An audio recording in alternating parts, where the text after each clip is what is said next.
एक बड़ी सुंदर कथा है अब्बू, मैं आपको सुनाई देता हूं। इसमें पांडवों का चरित्र है इस ग्रंथ में, क्योंकि कलयुग के ऊपर जो तलवार उठाई थी वो प्रपौत्र पांडवों का ही तो था। इस देश में सूरवीर बहुत तो हुए, लेकिन कलयुग जिसके सामने थर थर कांपा वो अभिमन्यु पुत्र परीक्षित थे। वो कथा थी इसमें, अभी आप आगे सुनेंगे।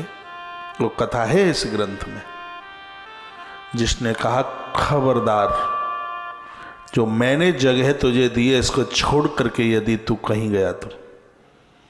तलवार लप लप आती हुई तलवार सम्राट परीक्षित ने दिखाई थी उसे। इस बात के ऊपर यह बात मैं कह रहा हूं कि झूठ बोलने वालों को सफलता, बेटियों के घर का खाना और माता पिता को अनाथालय वृद्धाश्रम में छोड़ देना, ये इस कलकाल के पाप नहीं, ये महापाप है।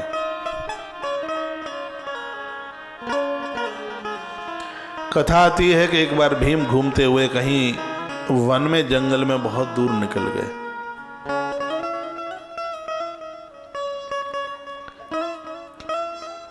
भीम ने वहां पर बड़ा सुंदर अश्व देखा, घोड़ा देखा। ऐसा घोड़ा उन्होंने पहले कभी देखा नहीं। भीम ने उस घोड़े को पकड़ा, अश्व को पकड़ा, और वह उस घोड़े को लेकर के आए। घोड़े को उन्होंने अपनी घुड़शाला में बांध दिया। घोड़ा तो इतना सुंदर लग रहा था देखने में, उसको देखने के लिए बहुत भारी भीड़ हो गई। धर्मराज युधिष्ठिर को तो पता भी नहीं था।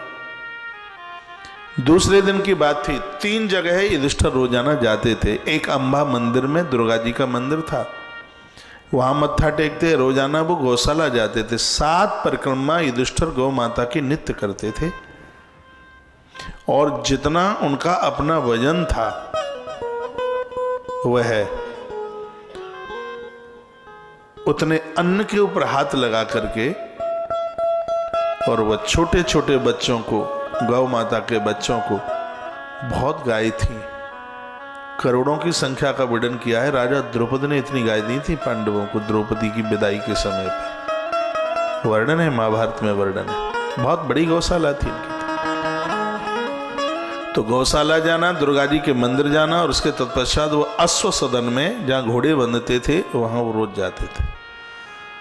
अपने हाथ से कटोरे में भर करके वो दूध पिलाते थे। ऐसा बताते हैं कि अश्व को खिलाने से रोग नहीं रहता वहां पर, ऐसा वर्णन है। तो ये वह काम करते थे अपने हाथों से। तो आज उन्होंने देखा एक कुछ नया घोड़ा सा था, देखने में कुछ विलक्षण लग रहा था।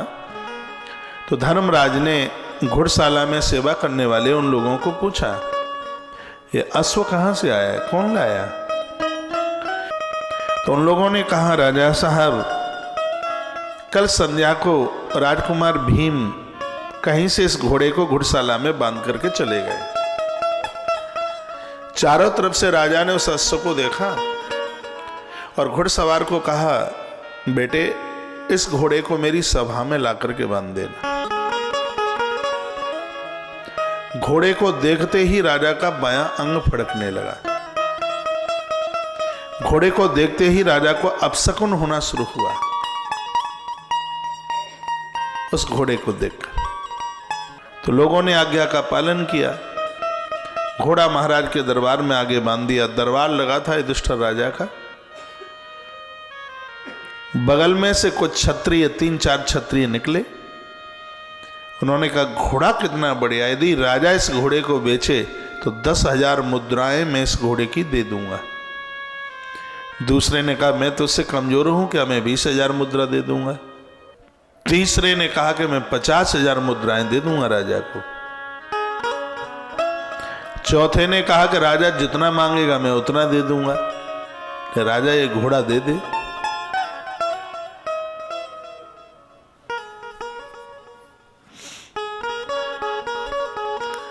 राजा के कान में भनक पड़ गई।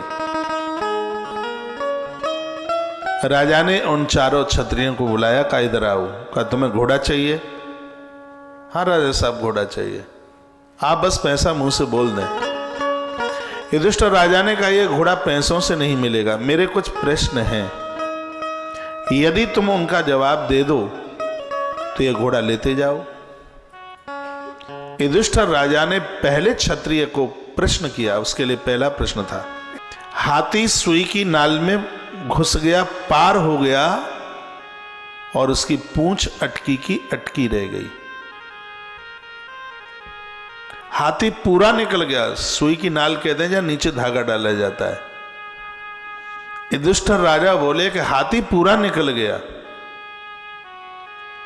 लेकिन उसकी पूंछ अटकी रह गई।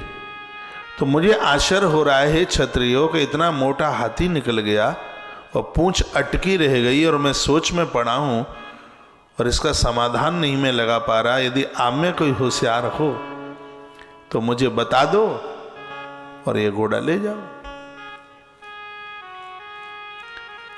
जिसको प्रश्न किया वो बोला ऐसा कैसे हो जाएगा, जब कुंटलों का हाथी निकल जाएगा तो पूंछ कैसे अटक जाएगी। तो युधिष्ठिर राजा ने कहा कि अभी इंतजार करो, तुम अभी इस घोड़े के लायक नहीं हो। दूसरे का नंबर आया। दूसरे के लिए राजा का एक नया प्रश्न था। दूसरे वाले के लिए प्रश्न यह था कि एक गाय बछिया को पी रही थी और जीवन भर वो गैया अपनी बछड़ी को पीती रही, लेकिन फिर भी उसका पेट नहीं भरा। हे क्षत्रियो, तुमने हमेशा यह देखा होगा कि बछिया अपनी मां गाय को पीती है, लेकिन मुझे ऐसा लग रहा है कि गैया बछिया को पी रही थी और फिर भी वो भूखी प्यासी ही रह गई, उसका पेट नहीं भरा। ऐसा क्या था? इस प्रश्न का जवाब दे दो और घोड़ा ले जाओ। दूसरे क्षत्रिय ने कहा कि गैया बछिया को कैसे पी लेगी, आप भी ऐसा साफ बोलते हैं। भगवान के परम भक्त हैं युधिष्ठिर राजा। तो धर्मराज युधिष्ठिर ने कहा तो तुम भी अभी इस घोड़े के लायक नहीं हो। तत्पश्चात तीसरे नंबर के क्षत्रिय का नंबर आया। उसके लिए राजा ने एक नया प्रश्न रखा। तीसरा प्रश्न था, वो प्रश्न यह था कि बीच में एक कुआं है और कई कुएं अगल बगल में है।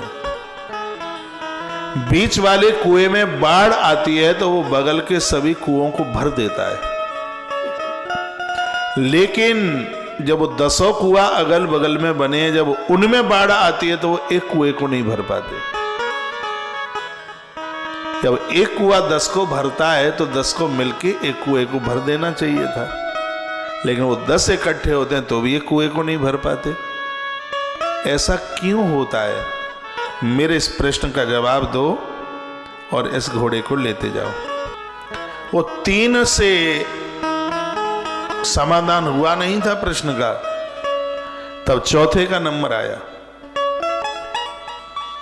राजा युधिष्ठिर ने चौथे के लिए कोई नया प्रश्न नहीं रखा। उसको कहा कि मैंने 3 प्रश्न किए हैं और यदि तुम इन तीनों प्रश्नों का समाधान कर दो तो एक घोड़ा लेते जाओ। राजन, एक बार अपने प्रश्न को बस दोहरा दो तुम। राजा ने प्रश्न दोहराया, का हाथी पूरा निकल गया, सुई की नाल में पूंछ अटक गई। उस क्षत्रिय ने जवाब दिया, कहा राजन, कलयुग आने वाला है, हाथी निकल गया, पूंछ अटक गई। आने वाले कलयुग की स्थिति यह होगी, अन्याय करने वाले लोग सफलता को प्राप्त होंगे, जो धर्म के साथ टिके होंगे वो अटके के अटके रह गए होंगे। तुम्हारा ये प्रश्न पहला। राजा को प्रसन्नता हुई। अब दूसरा प्रश्न यह था कि गैया बछिया को पी रही और फिर भी गैया भूखी की भूखी रही, उसका पेट नहीं भरा। इसका समाधान ठाकुर साहब दीजिए। तो उस क्षत्रिय ने कहा, राजन, कलयुग आ रहा है, सावधान हो जाओ और कलकाल का यह बहुत बड़ा अपराध होगा। और युगों में तो माताएं बेटियों को जिमाती थी, बेटियों को खिलाती थी। फिर आने वाले कलकाल में ये माताएं बेटी के घर पहुंच करके जीवन भर खाती रहेंगी तो भी भूखी की भूखी रहेंगी, उनका पेट नहीं भरेगा। और हो रहा है ऐसा। और इतना स्वादिष्ट खाती हैं बैठकर, बिल्कुल मल मल के, चकाचक तड़का लगा लगा करके। पूछा जाए ऐसा क्यों करती हो? कहा उसको सासू तो संग देती नहीं है, ननद तो संग देती नहीं है। डिलीवरी होने वाली थी तो 3.5 महीना हम वहां रह के आए। क्यों नहीं सासू से पड़ती, ननद से क्यों नहीं पड़ती? और याद रखिएगा, बेटी को संतान हुए उस जगह पर मां का स्थान नहीं है, उस स्थान पर ननद और सासू मां की ही जगह है। वो जन्म देने वाली मां का स्थान नहीं है वो। ऐसा क्या कारण है?